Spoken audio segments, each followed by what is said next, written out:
it's Nicole. I have a stack of both new and secondhand books to show you today.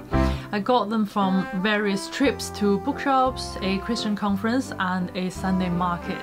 So I'll tell you about the books as well as take you on a few little trips. The last book I bought was this beautiful copy of Metamorphoses by Ovid, translated by Stephanie McCarter.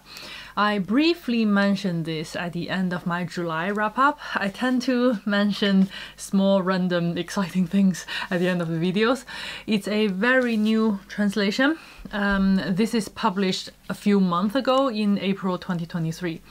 I've been reading the Oxford World Classics edition, which says a new translation on the cover.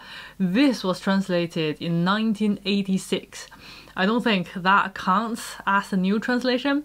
Anyway, I really struggled reading this. I got to book 5 and mostly because I read it in bed and kept falling asleep half story and couldn't remember who was who and what happened. So I thought, I will finish reading Metamorphoses for Shakespeare, but I will try a different translation. If you're not familiar with it, Shakespeare referred to stories in Metamorphoses a lot. So I searched online, as you do for everything, and came across a couple of videos talking about this translation. I watched an interview with the translator. I like that she teaches students, which hopefully means she's a good communicator as well as a good scholar. She talks about how she translated certain things, which I find interesting.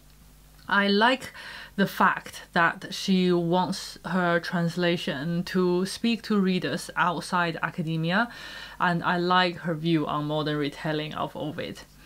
My goal is to finish this thing by the end of the year.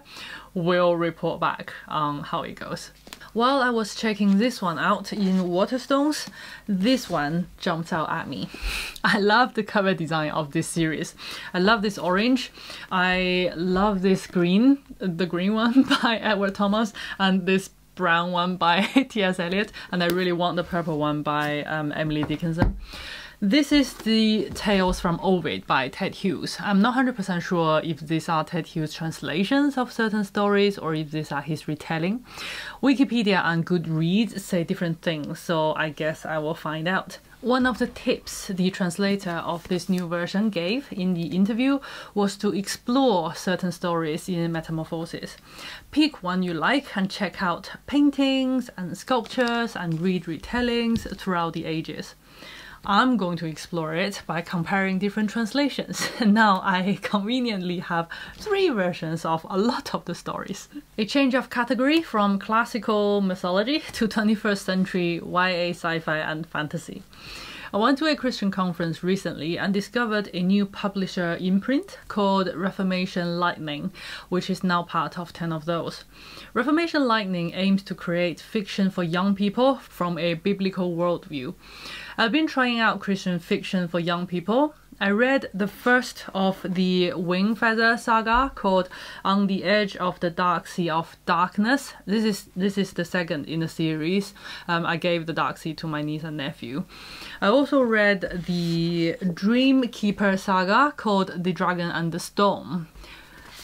They are not Narnia. I don't know if I was expecting the impossible, but I haven't given up hope, so these are my next attempts. The Marble Curse by Richard Vincent is an adventure rescue mission story featuring a brother and sister team. I was attracted by the fact that Joe is an inventor and has a bag of gadgets, as well as that they time traveled from modern day Britain to 1789. The Marble Curse is for age 9 to 12. Extracted by Rich Castro is for older kids, 11 to 16. The blurb says, 15-year-old Trey has just moved to England from America, struggling to fit in with his new life. Everything changes when he is extracted to Anasius, an alternate world on the brink of war. In this new world, Trey and his friends find themselves pulled into a web of torture, betrayal, and death facing the terrors and traumas of a one-sided war. There appears to be little hope. When tragedy strikes back home too, the group are forced to put their horror and haunting emptiness aside and work together to summon the courage to fight.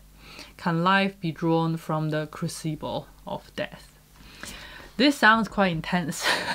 I immediately like the cross-cultural element, and I'm curious to see if this war is a Star Wars kind of war or a Lord of the Rings kind of war. On a beautiful day in June, I had a day trip with a few friends. After I forced everyone on a boiling hot long walk, we visited a wonderful secondhand bookshop called McCarter Books that was converted from a disused train station. We poked our heads into an old steam train that looked just like a Hogwarts Express, and we dipped our toes in the North Sea and ate blueberries lying on the beach. It was a very fruitful trip to McCarter Books. I found The Trouble with Goats and Sheep, which I read immediately. The Trouble with Goats and Sheep is a 2016 novel set in the famous English summer of 1976. The Avenue is a cul-de-sac and a close-knit neighborhood where a resident one day disappeared from her husband and home. Inspired by the vicar, 10-year-old Grace and Tilly decided to go look for God, and hopefully God will bring Mrs. Crazy home. We follow Grace and Tilly into each resident's home in the neighborhood and learn about various mysteries in people's life. I love the vivid impression of the heat and the children's perspective of looking at the events and their way of articulating their thoughts and observations. I then emptied one of their shelves and bagged most of the series of Rivers of London from books 4 to 8. Rivers of London is an excellent urban fantasy series. Police constable, wizard apprentice Peter Grant solves mysterious crime cases in different areas in London.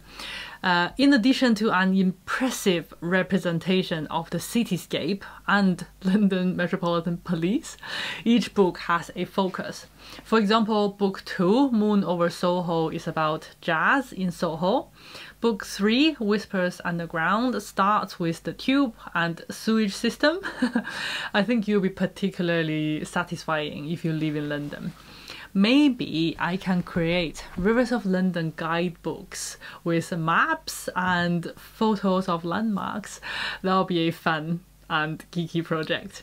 Give Up the Ghost is the memoir of Hilary Mantel, the author of the amazing Wolf Hall trilogy. In her memoir of early life, Hilary Mantel describes a disappearing parent and a meeting with evil in a moorland village. She revisits the secret rooms of haunted houses and meets unborn children, plagued by misdiagnosed illness. Dragged off her chosen path, she has to find herself in a thicket of words. She explains how and why she turned her losses to gains and became a prize-winning writer. Wolf Hall is so amazing, I'd be surprised if her memoir is not just as good. We also went to a Sunday market one morning and I found a Everyman's Library edition of the complete English poems by John Donne. What's the likelihood of me reading the complete English poems by John Donne? At this point, very small. But what's the likelihood of me passing up the chance to buy a secondhand Everyman edition of the complete English poems of John Donne? Even smaller.